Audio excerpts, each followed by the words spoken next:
Hello and welcome to our PlusSpec for SketchUp Get Good Fast webcast series. My name is Drew Povey and I'm your host. Now, the reason we're doing these webcasts is because although recorded tutorials are great, they are somewhat static and impersonal. These webcasts are live and they give you the benefit of asking questions and hopefully to get answers right away. We can also spend a bit more time going into topics at a deeper level. And if you're new to PlusSpec or don't even have it yet, there is no better way to truly take a look. Before we start, we would like to give special thanks to our platinum sponsor. Brickworks Building Products are one of Australia's largest building product companies, with a product range that includes bricks, pavers, stone, masonry blocks, precast concrete panels, and the list goes on. They lead through style and innovation, creating beautiful products that last forever. We'd also like to thank our gold sponsors. Builders Profits provides coaching and training to the building industry, no matter where you live in the world. Tinsel is a lightweight, stay-in-place formwork system, which when filled with concrete, produces a load-bearing, fire-resistant structural element. And Stramet is a leading Australian manufacturer of raw-formed steel building products. All right, so in today's session, we will be going and covering everything to do with setting up and understanding a site. We're going to not really be able to talk about cut and fill. We can go through that in a later session. So this one is more about how you can really understand a site. And obviously from a design point of view, for me, understanding and setting up your site is probably the most important thing that you will do. So we're going to show you how you can do it by obviously importing a DWG of a land survey. So you can get the CAD drawing, for example, import it, and then easily generate your topography. If you don't have a survey, or if you just want to kind of have a map, we'll also demonstrate how you can geolocate your site with PlusSpec for SketchUp. And if you're using a site, how you can even generate contours for the initial schematic design, or at least understand topography.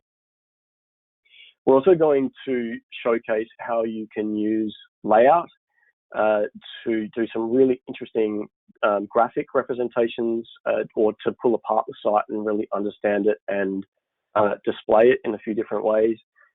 In the 3D model, we're going to talk about the PlusSpec North tools. We're going to talk about the sun shadow settings, because obviously that's another thing that's really important about a site, is understanding, all of the different sun and shade and wind conditions and, all of the things that come with that, as well as your setbacks and other constraints that you might have with the site from your local area.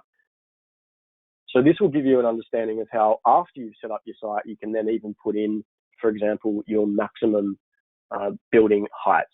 You can set your envelope for your setbacks in your maximum areas that you can be in. And these visual kind of massing models give you the ability to make sure right before you even start designing that you understand the site and you're going to make a site specific or a site appropriate project.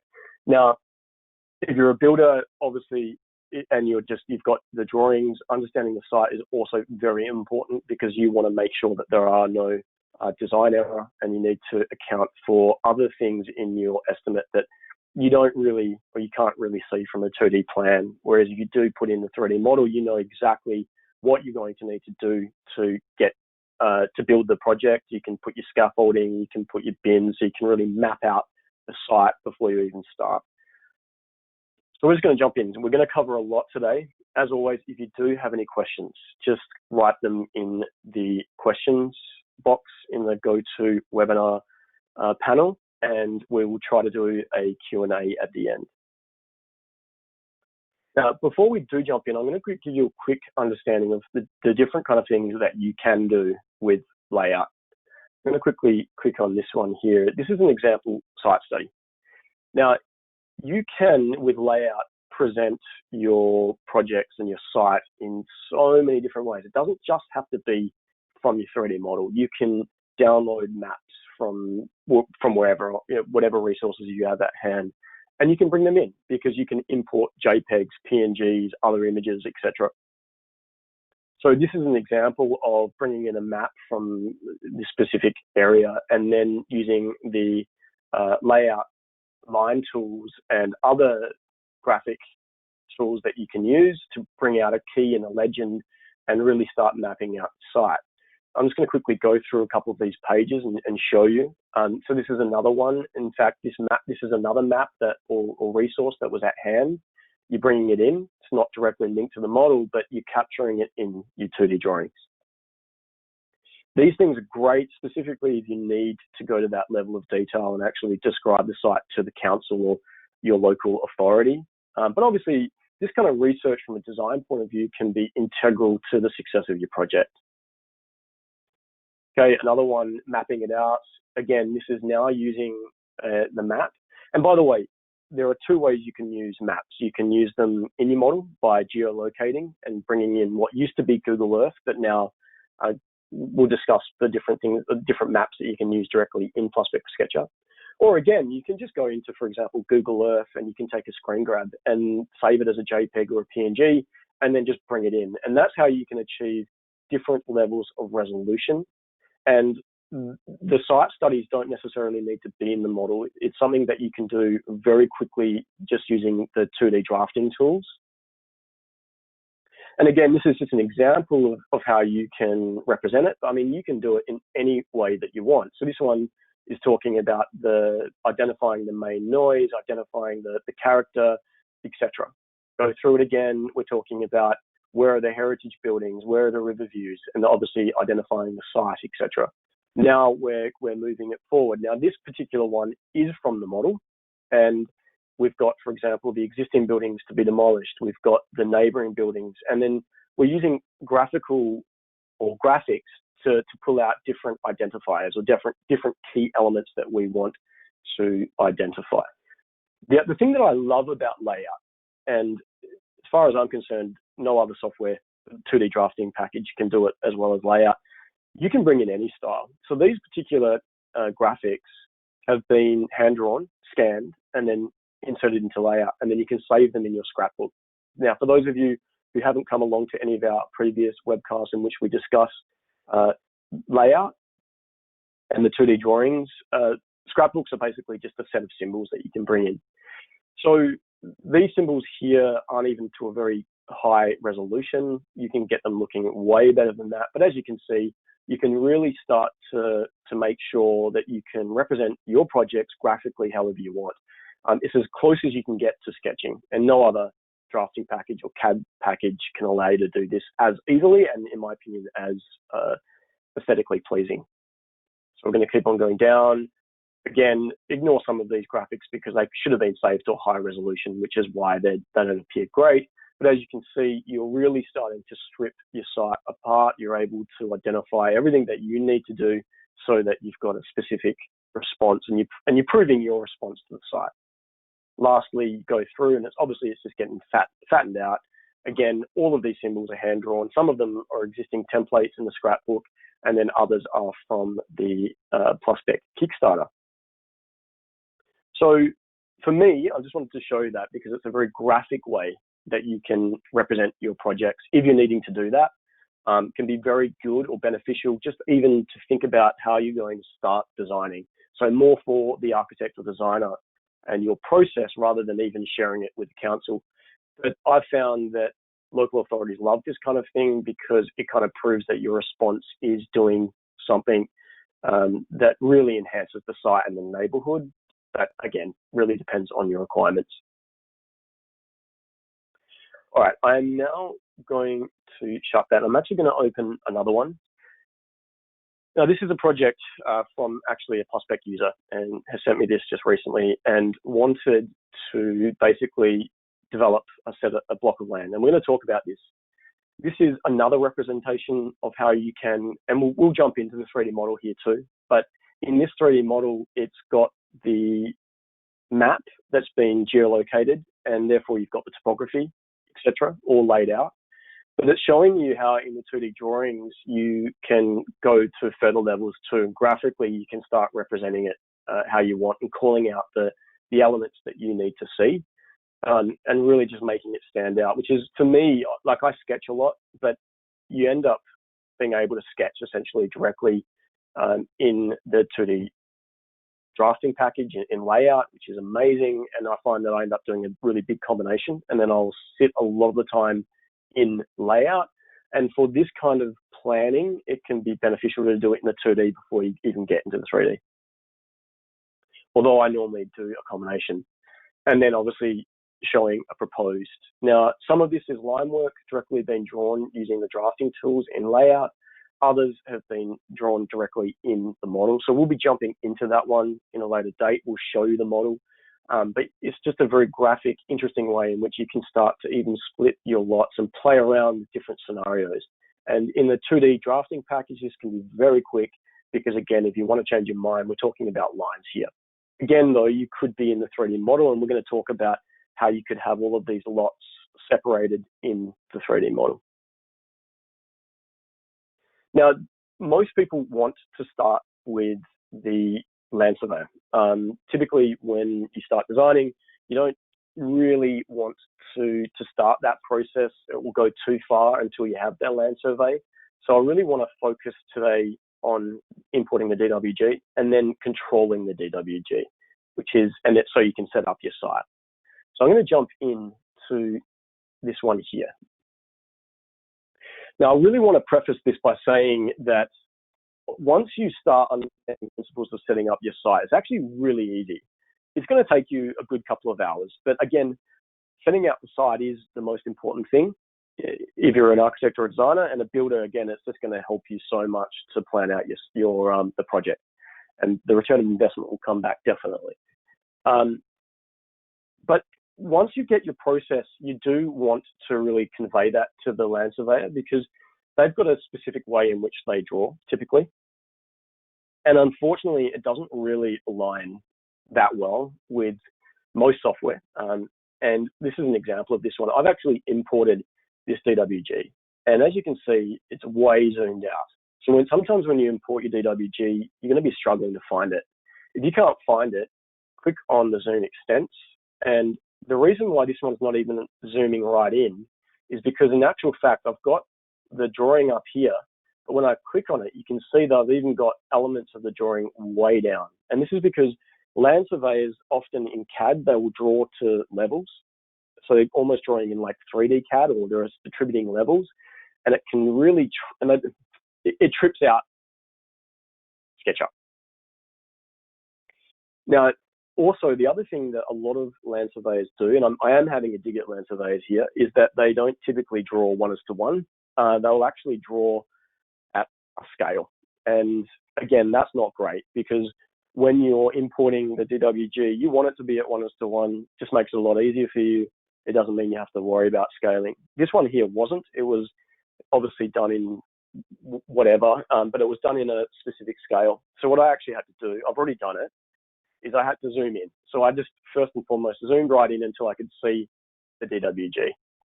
And then I had to take a measurement. So I knew, for example, a measurement of my site boundary.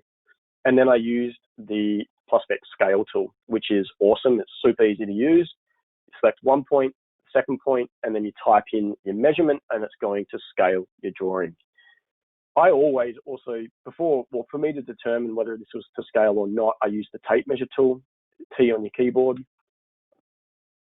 And it's the reason you want to do this is you need to just make sure that your site has been brought in correctly to start. And that's the first thing that trips a lot of people up, is that when they're importing the DWG, it's not even to scale in the first place. Now, this is a classic example though, this one, of showing you how all of the lines are at different heights. In fact, you can see the contours are already there. The site is actually with the slope. And some of this is great because it means that we can really map out and we can create some topography really easily from this once we break it down. Other things become more difficult. And so we're going to discuss the procedure to basically, number one, understand what's coming through from the DWG, and then really making it an easy and quick process to take the elements that you want and then be able to generate your topography. The problem with this is because there's a lot of information in here, it can be difficult to actually even grab the pieces that relate. And so there's lots of different items in this element here. So if you try to create a topography, because it's got so much other geometry, it can cause it to bug out. So for me, first thing that I do is I go through the layers. Now, it's very important that you open your site survey, your land survey, your DWG or CAD drawing in its own SketchUp file. You do not want to put it in your project if you're working with PlusSpec and SketchUp already. You need to separate it, and the reason why is that when you import it, all of the DWG layers will come through from AutoCAD. You don't want these in your final project. However, they are beneficial to have there when you're analyzing and stripping it, because you can start to, for example, hide all of your layers, and then you can start to go through, tick them, and see which ones are on what layer. This enables you to quickly go, okay, well, this is what I want. I definitely want this one. So I can Command C, and then I can even go into a new project and I can start taking the lines and building my site up in a bit of a smarter way. This is how I found it. And I like to go through the layers because it can be difficult to find and to understand when there's just a massive lines everywhere, what is what and what do I need in the 3D model and in your 2D drawing. So as you can see, the contours up here, it's actually been split into major and minor. But there we go. Here's the contours that I need. If I double click in, I would be able to select those contours. Now, what I'm going to do is I'm actually going to copy them. I'm going to go edit, paste in place, and then I'm going to move them out. And I'm going to right click and make them a group. I'm just going to very quickly introduce you to the SketchUp. What these here is called the sandbox tools. If you don't have them, make sure you go into your toolbars or your tool palettes and make sure you've got sandbox ticked. And that brings up these icons here. And once you have, for example, your contours, you can select them. I might just delete those two random lines in there. You can select them, and then now you can click on the first icon, which is from contours. And when you click on it, it's going to automatically create the contour for you. This is what I call a planar contour. So it's like a sheet. It's not giving you any depth. It's not a stepped contour. And this is probably what you're going to be wanting to use visually or aesthetically. But I actually use a stepped contour before I even get to here. And the reason that I do that, it's a personal preference, but it means that I really start to understand my project even further. And if I want to do cut and fill and a few other bits and pieces later on, it becomes a lot easier for me to do it. So I'm going to jump into, so this is me bringing it in. And then what I do though, is I make sure that once I understand everything that I want, I delete all my layers so that these layers won't come through into my final model. You don't have to though, because if you're only taking the parts that you want, you're going to have far less layers that relate to the AutoCAD or the original file. So I'm just going to quickly jump in. This is the project, and you can see here now I've done a couple of strategies. This looks like a lot of work, but in actual fact, it's probably only, an hour and a half work. And the ability to understand the site it's like you're walking on it. And so what I've done is, you can see I've even brought in my original, but this one here, all of the layers were deleted. So what I actually did is I quickly closed that one back down. I'll just show you that. If I turn everything back on, what I did is I grabbed all my layers. So I select the first one and then went down to the bottom, hold down Shift, and then you can click on the negative sign, and then you just say move to current layer, press delete. And then I created a new layer and I called it 00 DWG reference, but you can call it whatever you want. And then I assigned it to that layer. The reason you do this is that you don't want thousands of layers in your actual model that you're going to be producing. It's just far easier if they're a reference layer, and that's all you need once you understand what they are. So then I Command C, so I copied it and I brought it in to this one here. And so now it's coming in, as you can see, the 00 DWG reference, rather than having thousands of lines that I'm not really going to be using. But then I went back into my original model, and I make sure, by the way, that I save all of my models. So this one here, the original survey, I'm going to now say Command Z or Control Z, just take a step back, because I don't want it to remember those, to delete all of those layers. Because in this one, site survey CAD or whatever you call it, your original import, you want to keep all of the layers and you want to keep it all like this, because if you ever need to go back in and try and figure out what line is on what layer, that means you can easily open that file and you've saved it and you can quickly understand what layer it's on. In fact, you can even color it by layer. So it always gives you just that reference to jump back in and go, if you're worried about a random line, what layer actually is that? What is it supposed to be? So that when you're back in there, now you will know it, right? So it's simplifying your layers and just bringing it in. It sounds complicated. Once you've done it, it's really easy, as you can see. Now, I like to bring it in as per original, because what I'm now doing is I'm creating kind of a simplified version. But I'm still, because everything's over the top of each other, I can actually always drape. And we're going to talk about the drape tool quickly because it's very powerful. If you draw for example, a rectangle, and if you've got your boundary, so I might just quickly copy this boundary, Command C, Command V, you can paste it in place. Edit, paste in place is a lot smarter. That way it's in the exact position. I'm just going to move it across here. So if you've got your individual items, and I like to stamp each item separately rather than trying to grab all of these lines, stamp it. If you do them separately, it's going to be a lot smarter. And when you do create this tattoo, and we'll discuss why you're going to create the tattoo next, when you create the tattoo, everything's going to come across a lot easier and you'll know every line that you want. They have to be a group. So I've got my boundary in its own group, and I could turn this into a group too by clicking it and turning it into a group. Now I can select this group here, and I'm going to go back to the sandbox tools, and I'm going to now select this drape icon. I'm going to left click it, and then I'm going to left click on this shape that I've drawn. Cool. As you can see, if I follow this process, and that's why I overlay it, and then you've got a reference point. So basically, whenever I copy anything from now on, I choose a point that I can copy. Like, I will always bring or reference everything from this point in my boundary. So when I overlay it, it becomes really easy. I'll show you what I mean. Imagine I wanted the trees, although I doubt I would overlay the trees here. I can grab my trees, but what I'm going to do is I'm also going to grab my boundary, Command C. I'm going to go Edit, Paste in Place. And then now when I move them, because I've got the boundary there, let's grab that one too. When I move them, I can always make sure that I align it correctly. I just zoom in, that's the point of reference. So if I want to align it below and make sure that everything is going to overlay correctly, I can now move it up on the blue axis. My border and my boundary, everything is overlaid correctly.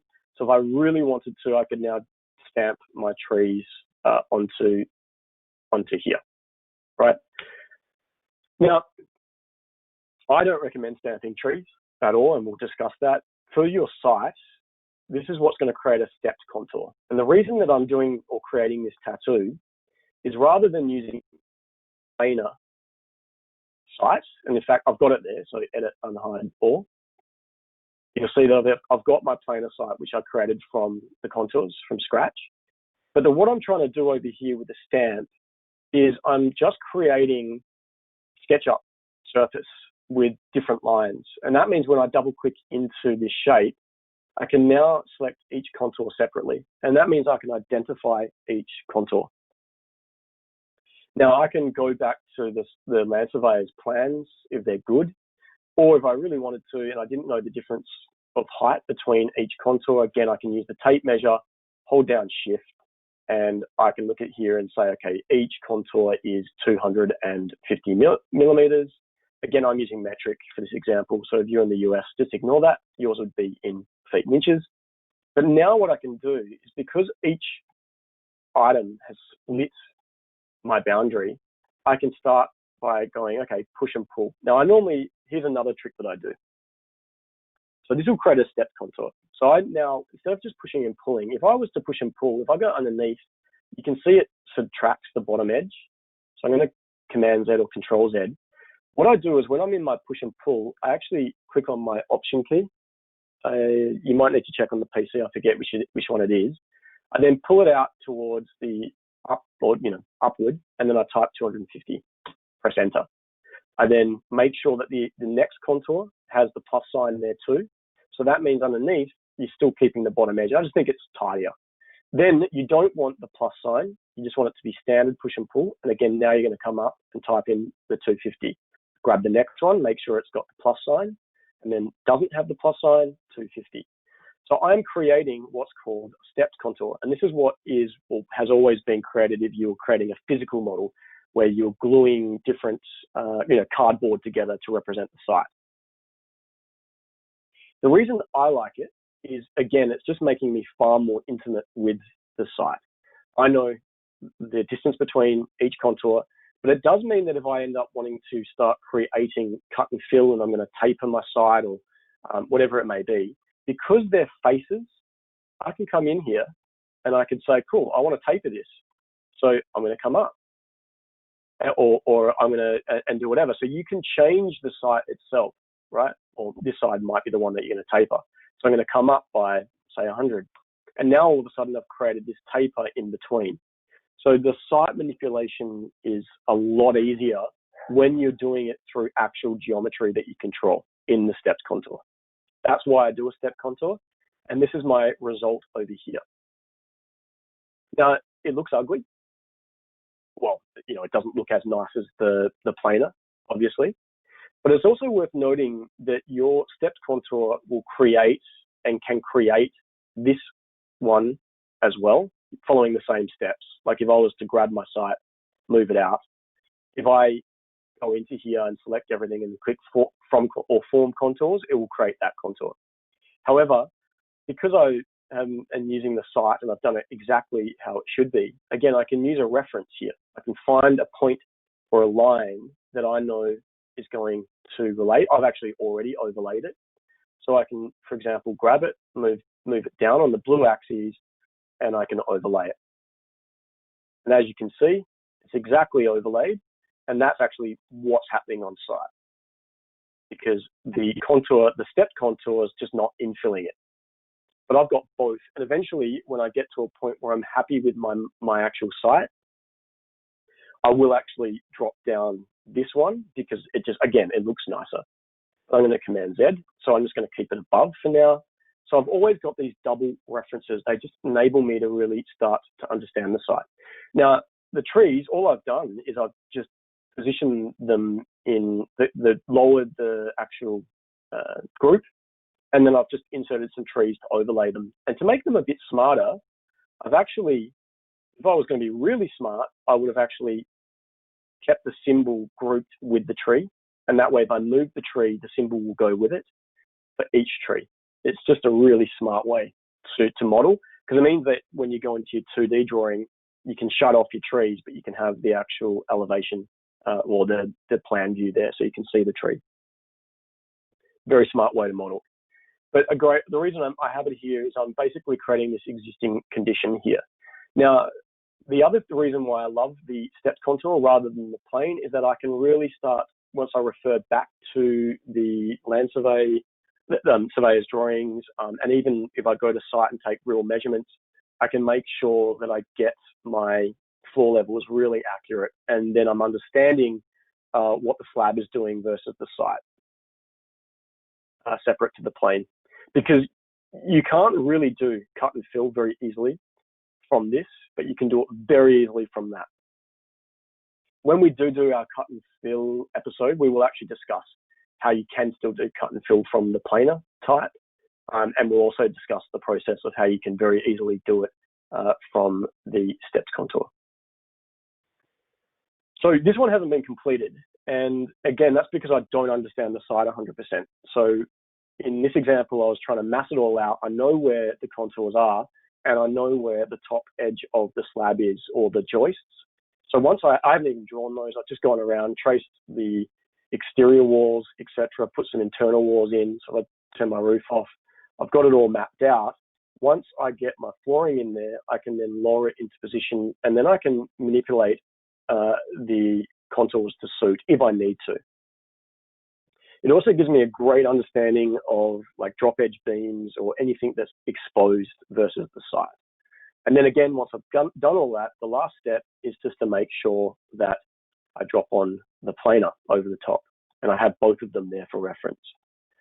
Now, this is really quick, and this is showing an existing condition, but obviously if you've got a virgin plot, you don't even have to worry about having any actual existing buildings there.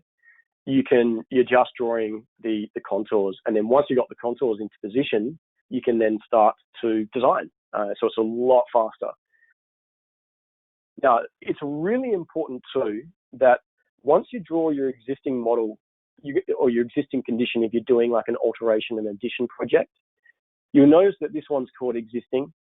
Make sure that once you've got your site and the existing model complete, that you save that as a separate SketchUp model. You don't want to do it in your proposed. Once you've got it as a separate model, you can duplicate it, so save as, and create a proposed condition. And the proposed condition is where you're going to start putting in your demolition and obviously your project changes, so your proposed elements. It is really important that you save your different model, so your contour model and your existing condition in its own model that you'll never then change, because we know that things happen during a project and you might push a design and then over time it's not feasible, or your customers change their mind, or you come across a new idea. If you go too far in a proposed condition, there are times where you're going to want to go back to the original, like bring in the existing. So again, if you need to, you can always go back to your original site condition and the existing build, so then you can start again from scratch. And that way, if you do change the site, you know what you've changed versus what you haven't changed. So that's bringing in the DWG. To bring in a DWG, by the way, I didn't actually showcase it here, but basically it's very, very easy. All you're doing is opening a new file, as I said, save it something to do with the site survey or CAD, and then you go File, Import. It's then going to ask you what you want to import. So it's going to open this dialog. In here, you're going to make sure that you choose the correct format though. So you're going to choose DWG or DXF. So go down the list here. So here it is, AutoCAD files, DWG, DXF. Then you're going to find the file that you want to put in there and you just open it. You can go into options too, and you can click on these other things here. It's important that for the units, you try to match what's in the CAD drawing. So often they'll be drawing in meters or miles or whatever. So you'll just probably want to keep that in mind. You can obviously bring it in other formats, but again, that's why you want to use the tape measure and tape the scale. So I'm going to press cancel. All right. Once it's in there, you'll see that it will have like a little table. It will tell you all of the lines, etc., and the groups that have come in. And then again, that's when now you're stripping it apart, pulling out the items you want, and following the process that I spoke about before. Make sure you keep this one as original as well. So once you've scaled it and making sure that everything's right, just keep it. Don't make any major changes here. So if you ever need to come back to the original site survey that you brought in, again, you've got that virgin file that you haven't made any changes to. Now, if, for example, some things aren't coming out, it might be because they're using blocks. Blocks are what is the terminology used in AutoCAD, basically components. And if the blocks are within blocks or they're very complicated, sometimes they don't work well with SketchUp. Unfortunately, it means that you're not going to have them, or you just go back to your land surveyor and tell them, can they please explode their blocks or use less blocks? It's also, finally, on the DWG, it's worth noting that text does not come in. That's probably the only element that is a little bit frustrating, because it just means you're going to have to put in the text yourself.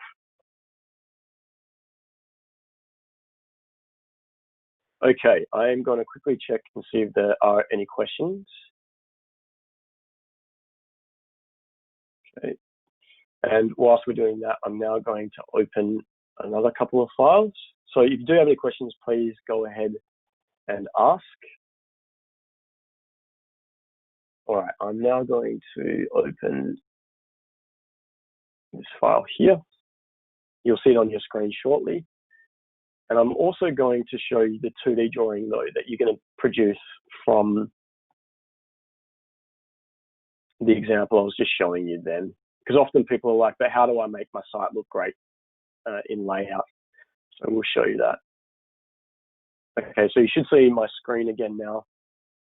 Okay, so this is the existing condition that's been brought in. Now, don't forget in layout, you can actually now import the DWG file directly into layout. And in this case, that's what I did. That's really useful. So I've done it in my model, set my model up, because that's for kind of like a different understanding.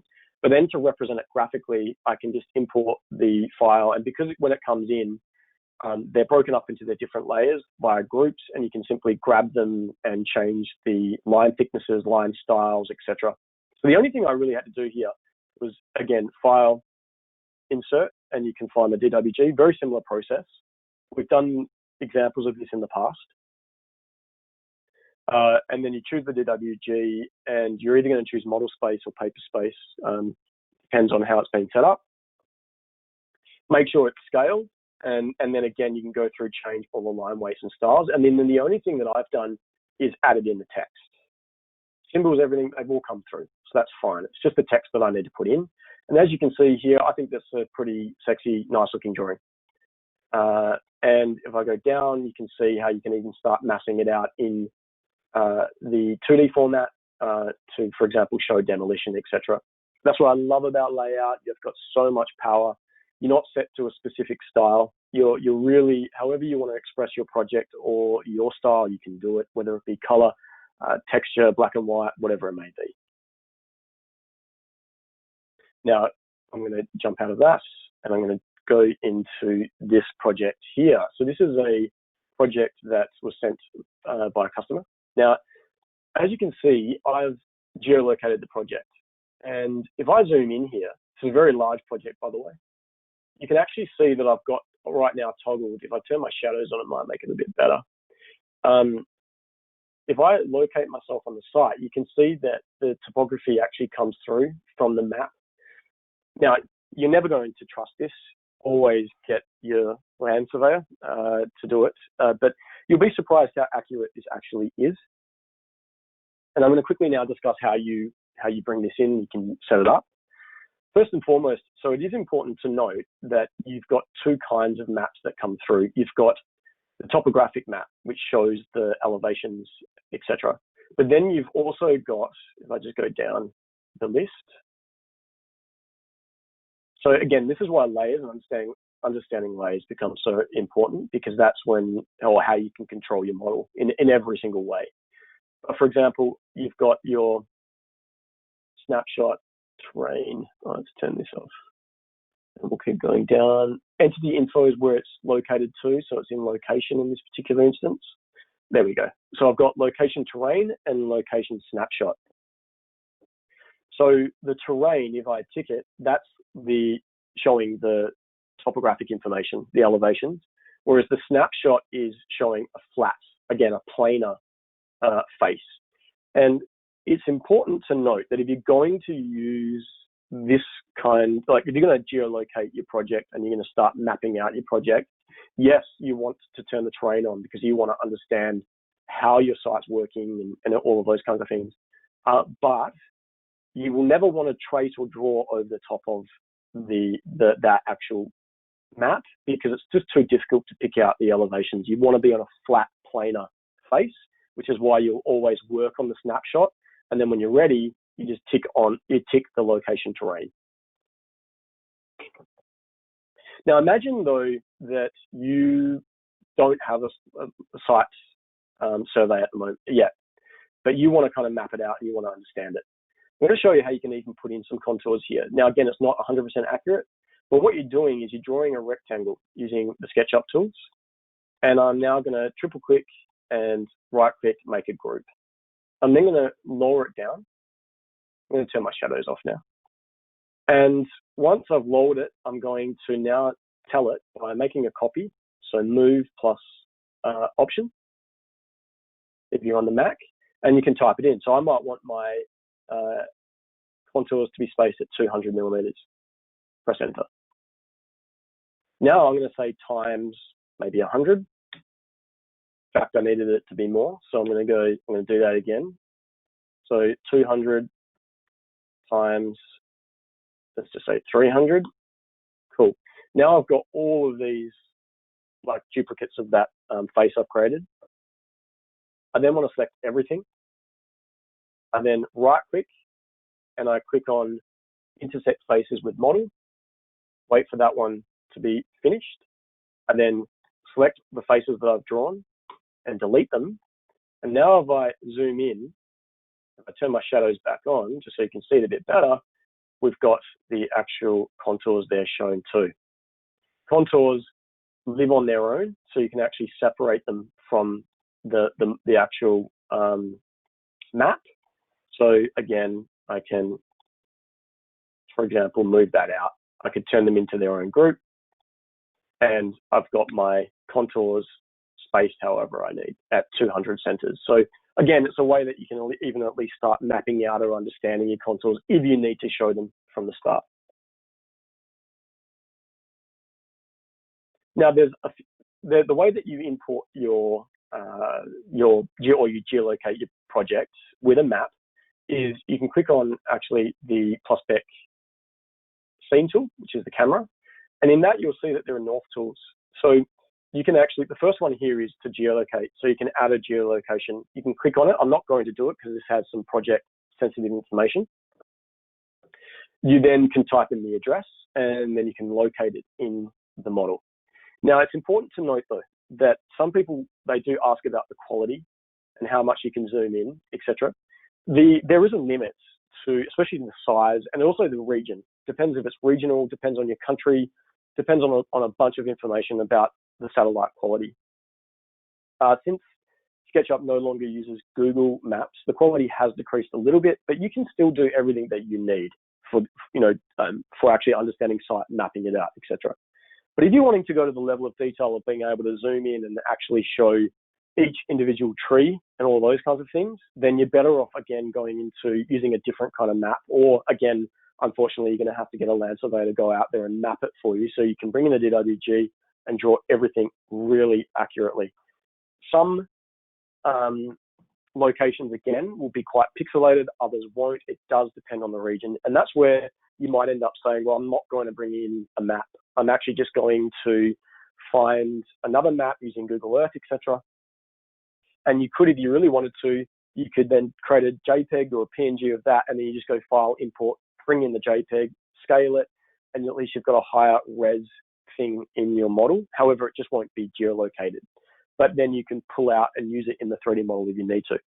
But hopefully what I've shown you is even if the quality isn't up to scratch for what you want in your 3D or 2D drawings, you can still go into the 2D drawings in layout and basically bring in any map that you want and therefore have really high level quality. So you've got your 3D model doing what you need it to do topographically or with all of that information, and you're having a 2D drawing do what you need it to do if you want it to be at a higher resolution or to look a little bit better. The benefit that happens when you geolocate your project is that it actually puts in the longitude, latitude, all of the information is there so that you can conduct real sun studies. So it's really powerful in that way. So now, for example, I've geolocated, I can click on this symbol here to, actually, I won't do that one. I'm going to go back in.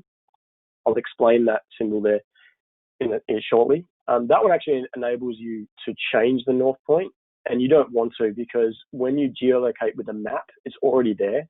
So all you want to do is click on the third icon, which displays the north point. As you can see, it's basically straight up and down. Now, there is something that's really important to note, that when you start drawing over a map, or if you've geolocated it through a map, because it's showing it in real world condition, like true north, etc., you won't want to start modeling. You never want to model and then spin your model. So in other words, imagine that, because the site is actually going like that, as you saw in that previous example. You don't want to model off axes. And off axes means not straight up and down, not to 90 degrees. So you will never model over it in this way because of the angle. What you actually have to do is you have to select the map. You then click on the PlusSpec scene tool again. And this time it's going to enable you to basically relocate the map. Okay, so why isn't it allowing me to do that? I'll grab it. It's probably the way I brought it in. I might actually show a new one from scratch, actually. Just bear with me.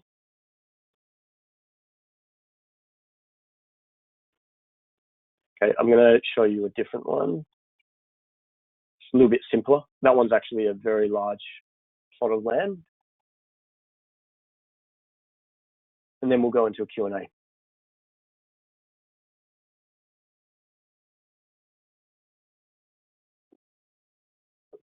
Okay, here we go.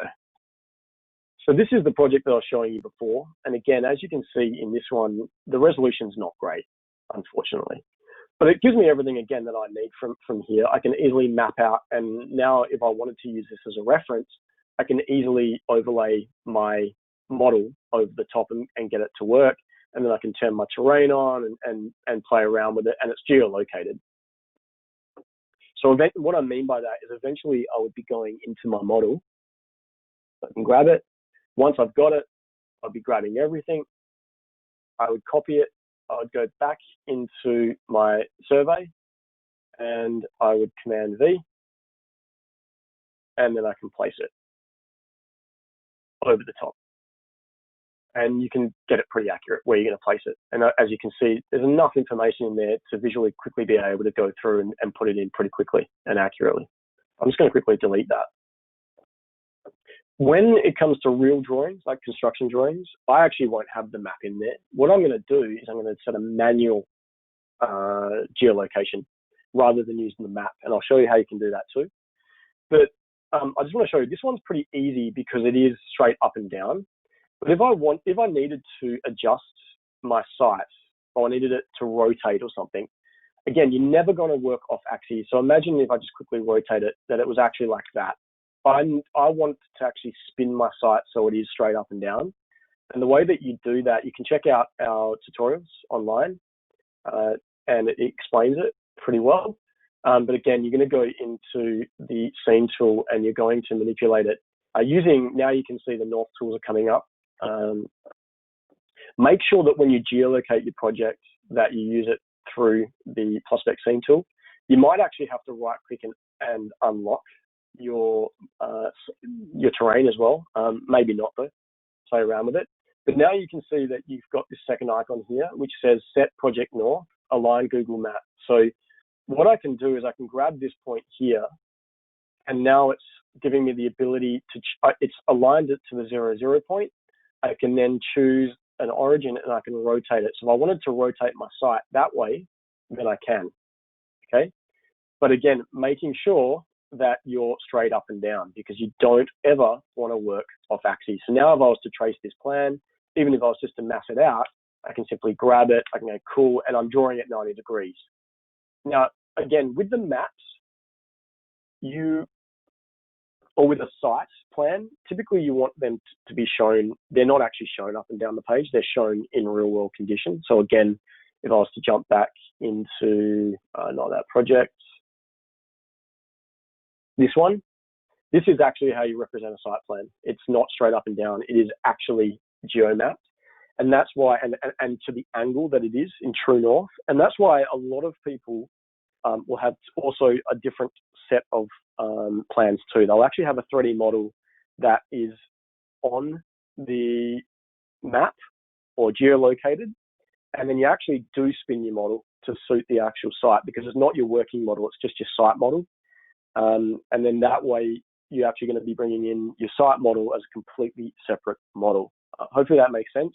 If it doesn't, ask me in the Q&A and I'll quickly discuss that in the end. But I also now, because we are running out of time, as I said, I was trying to cram in a lot in this session. Once you've kind of mapped that, you can start to mass it out. But there are other tools that you'll want to use. Again, the benefit of geolocation is that the sun studies are now accurate and you can understand how things are going to relate to the project. For example, I might have this thing over here. Again, this is why you don't want to model off axes, but I'm going to show you a group, and I'll quickly just go like so. It is set to real conditions, so as you go through with your sun, you can change it. You can have it view, and you can turn the shadows on, and then you can also have it active in your tray. So if I go into my shadow settings now, I can go through and I can really decide the time, day. I can watch it, how it progresses through the times of a day, through the different months. I can change it, the years, I can change everything. So really, it's a fantastic tool to understand sun. And we'll be doing a webcast talking about sun in more detail and shadow and how you can have your awnings and protect your windows and start doing sustainable design in that way. However, there is another tool too that I really want to quickly talk about. And I'm just going to quickly go into my layers again. Again, I'm trying to cover so much in this session, but that's cool. I just want to quickly show you how in your working drawings though, because I'm not going to be geolocating the project with the actual map, you can still do it manually. So the best part about setting up a geolocated site, one that you'll end up putting your finished project on and spinning it to suit the site and using that for your site plan. The benefit of that is if you go back into that model, see if I can, I'm going to close a few things down because I've just got way too much open. So let's go and shut that down or shut that one down. Okay, here. So I've got the project here, and eventually, as I said, I'd use this for my site model, or my site plan. The benefit here is if you go into Window and Model Info, you can go down to the geolocation, and it's going to tell you the exact longitude, latitude, country, everything that you need. You would then copy this information because in your construction drawings, you still want your construction drawings to show accurate sun. But again, you are wanting it to be straight up and down. So the way that you do that is you can click on if I just go, for example, into floor plan, yeah, like so. Okay, cool. And then we'll just jump back out to all.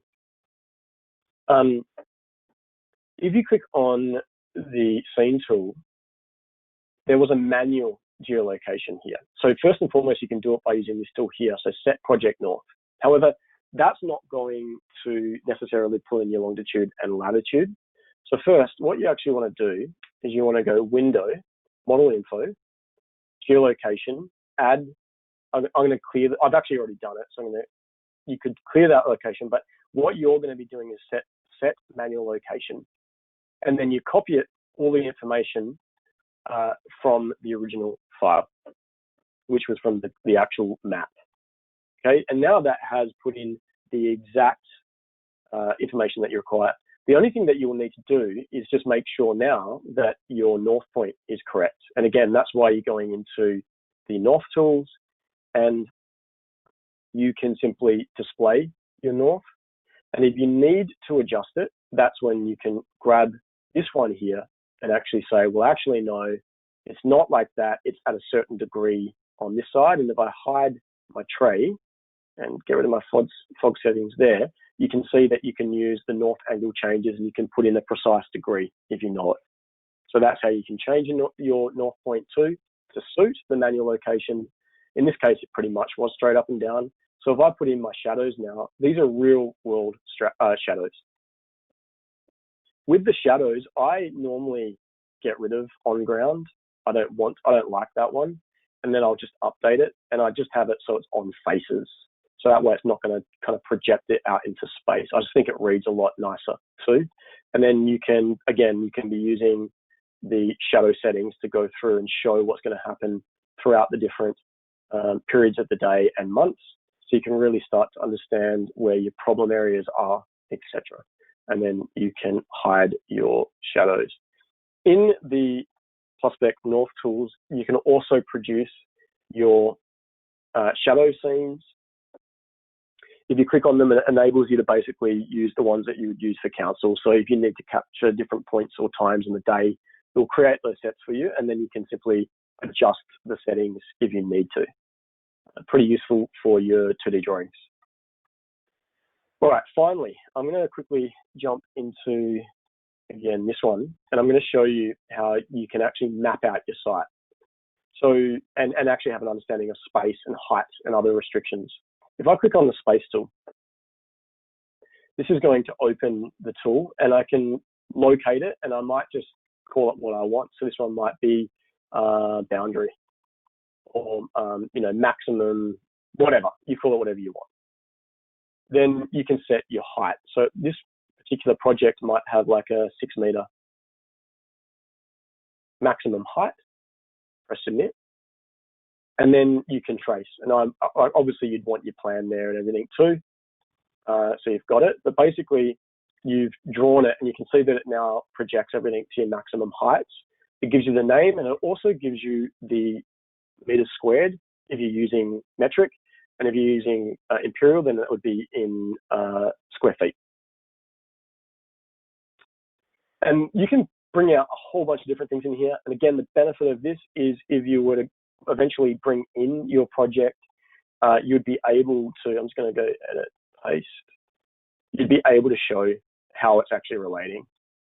And you can, for example, see what parts, and actually show you the council or your local authority what parts don't work or are outside of the scheme. But because you can visually show them, often you'll find, again, communication's key. They don't understand 2D drawings, which is why so many people get knocked back from local authorities.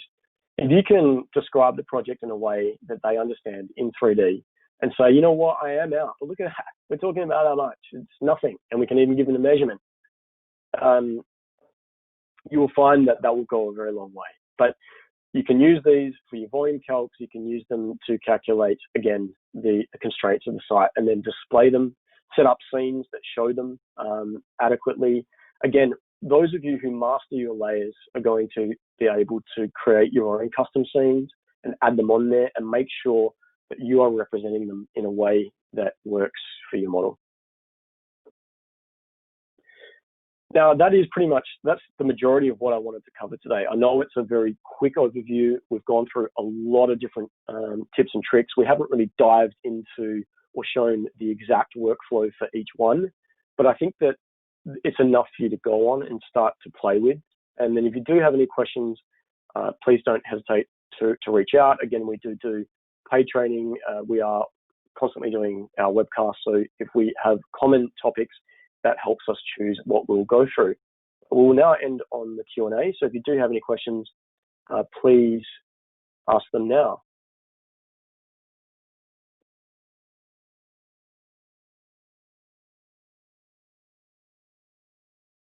I had someone who picked out the geolocation. Yeah, so there is other people. You'd be surprised how many people are using PlusSpec all around the world. We are in 80 countries, 22 core countries. So you'll be surprised.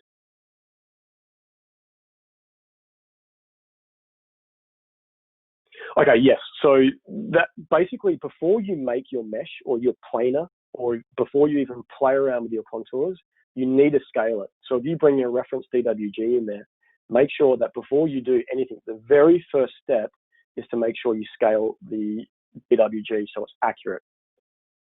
There's no point doing everything or anything until you've done that, even though PlusSpec, because the scale tool is so powerful, if you have kind of forgotten to do it, as long as you haven't started modeling your house on there, although you would quickly understand you're not to scale when you start drawing your house. But you can, or even if you start modeled and you've pushed and pulled your site and created your step contour, etc., you can still scale that very easily, because as long as you know the overall distance, again, you can go back into the scale tool and you can modify it. But I find the people that have turned this process into a very quick process are those that are very dogmatic and make sure that they're following each step exactly. They're being as clean and as precise as possible from the start. Don't try and rush. Often we look at the site and we just want to get started straight away. But again, especially from a design point of view, is probably, in my opinion, the most important thing that you can do anyway. So spending a couple of hours on it, making sure it's right, never a negative. It's just going to make sure that from that moment forward, whatever you're doing in your 3D model is correct. And it's going to create less disconnect when you eventually get on site or in communication with your builder. Yeah, that's why I'm not a major fan of meshes. So I'm just having a few people talking about creating those, what I call planar or mesh contours. They can be tricky to play around with. Whereas if you try the steps contour, I'm one of the few people that really promote it. I end up using both, as I say.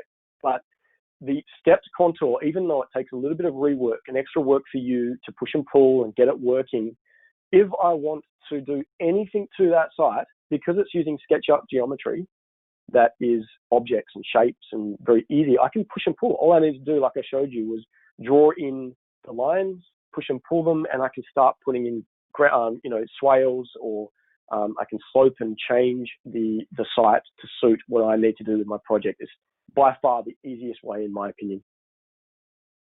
Later on, in the follow-up, as I said, we'll also go through how you can do your cut and fill. With layout, we highly recommend that you always view at least hybrid, and depending on what you're trying to achieve, then you might use a combination. You might have some that are using raster and others that are using vector. For those of you who don't know, layout, I jump into here. Layout, actually, a lot of people when they first jump into layout, they're like, why do the lines look so bad? And it's because you're using raster mode by default. And raster is so that you're going to capture everything from your 3D model. It makes your lines at least be able to be read. It's really fantastic for color and texture. But the lines aren't that great. So you are kind of sacrificing the color and texture for your line work. If you want to make your lines look really beautiful, you want to at least turn your model to hybrid. And hybrid gives you kind of the best of both worlds if you are just playing with color and texture, but it makes the line work significantly crisper. And then if you are just using line work, you want to turn your model into vector if you're not worrying about color and texture. That vector is only focused around line work, so that's how you can create really beautiful line work.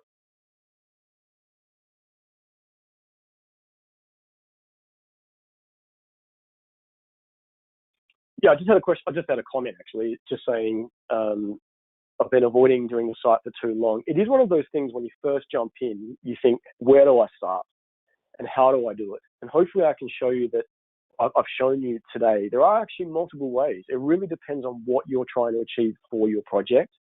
The Google map is easy. Well, it's not Google anymore, but the map and importing the geolocation with the map means that everything's geolocated, is set for you, and then you can spin it using the PlusSpec North tool if you're going to be doing your construction drawings. And again, please go to our YouTube channel and watch the tutorial that shows our North tools, because it really explains that. It goes into more detail than what we covered today. Again, it's really important when you're modeling and you're actually creating your model that you want it to be up and down 90 degrees always. When you create your site plan, that's when you'll create a separate model, which you'll then spin your model. But that's never going to be your working model.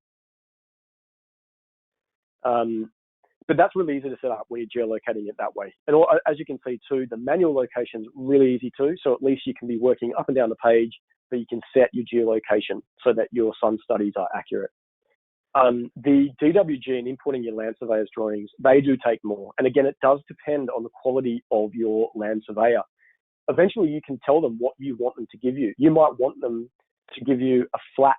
So you say to them, all I want from you is the boundary with the contours as one drawing. As a second drawing, I want your traditional. And then that way, it means that if you're going to create your steps contour, you've got a flat drawing that when you import it straight into SketchUp, all you need to do is just make sure it's created the faces. If not, you just quickly use the line tool to close the faces, and then you can just pull your contours like super quick. Whereas because I only got it in that elevation kind of thing and everything was separate, I had to use the stamp tool. But hopefully you also saw that the SketchUp sandbox tools are super powerful. The stamp tool, I also call it the tattoo tool, is awesome. It doesn't matter on the elevations or what anything is doing. It just means you can grab it, tattoo it straight onto a face, and therefore you're creating just a single plane or a single face that you can build up from. Okay, so building envelope, hopefully I'd quickly describe that using the space tool. I actually, and in the previous webcast, we've gone into more detail with the space tool. But you can use it to create a bunch of different things. So you can have it for your boundary, you can have another one for your building envelope, you can have another one for, then you have multiple ones that are for each individual room, and that's how you get in the calculations, right? Your outdoor space, so you can just go around, use that tool. You can even change the color, etc. And then that will be in your takeoff. So in your 2D drawings, if you ever want to pull out the measurements, they're already there. They're in your plan set, or you can just add them manually with the text tool.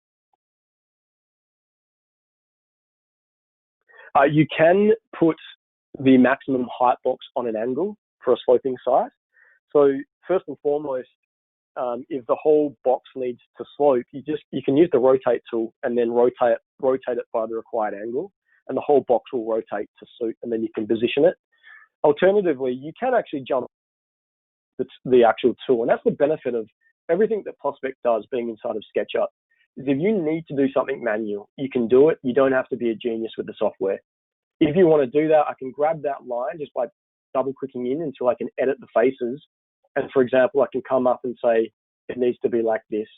And so now I've created my angle showing my max height versus my low height. And again, if that one was going to actually drop, I could still go off and do that too. And then now I could be like, as you can see, the majority of it's, kind of in that sloping box, or some of it's coming out, but who cares because it's minimal. Really powerful tool. I love this so far. When we have been speaking with the local authorities and council members and stuff, they dig it. They love it so much.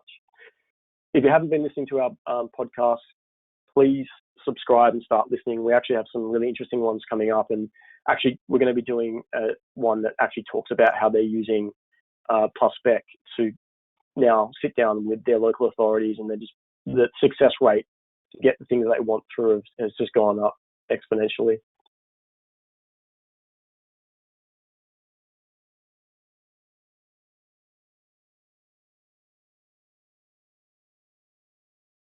Thanks for that, John. I'll actually pass on your information to the PlusSpec user that I demonstrated that site for.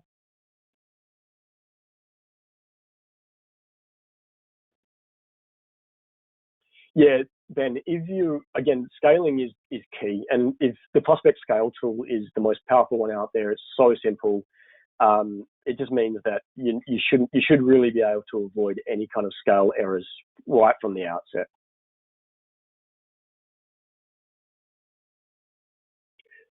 So Ben has suggested that there are some mesh tools, and there are some plugins. We'll be discussing that when we go into our cut and fill webcast in the future, because there are some tools and there's a lot of free plugins out there that enable you to calculate cut and fill too.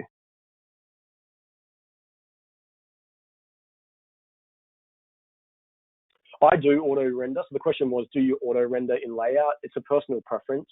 Basically what auto render means is if you update your model, and then you update all, you right click your model and say update, all of your pages will be updated. But if you do it as not auto render, you actually have to manually go through each one, which can be cool if you make a change and then regret it, However, I do set mine always to hybrid 9 times out of 10, and I always auto render. I just find it makes the process in the 2D drawings just way faster and smarter.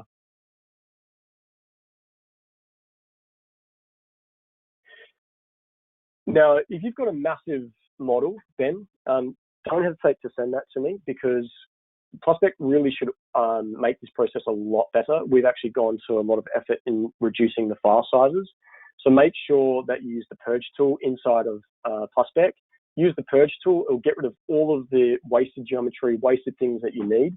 Also, there are 2 kinds of models that you need: a construction model and a visualization model. Most times out of 10, or most times, So 9 times out of 10 for your construction models, you don't need to use a model that has all of your furniture in there, because that's more how you're trying to, number one, design, and also display your design to your customer and use it as a sales tool to get your design through. When it comes to construction drawings, get rid of all that junk. You don't need it, especially if you're using SketchUp warehouse objects. And then that way, when you start to create your drawings, you've got a far smaller file size, and you'll find that layout will run a hell of a lot better. All right, we have gone way over. Unfortunately, that's all that we do have time for. We hope that you subscribe to our podcasts, and we hope that you keep on coming to these webcasts. See you next week.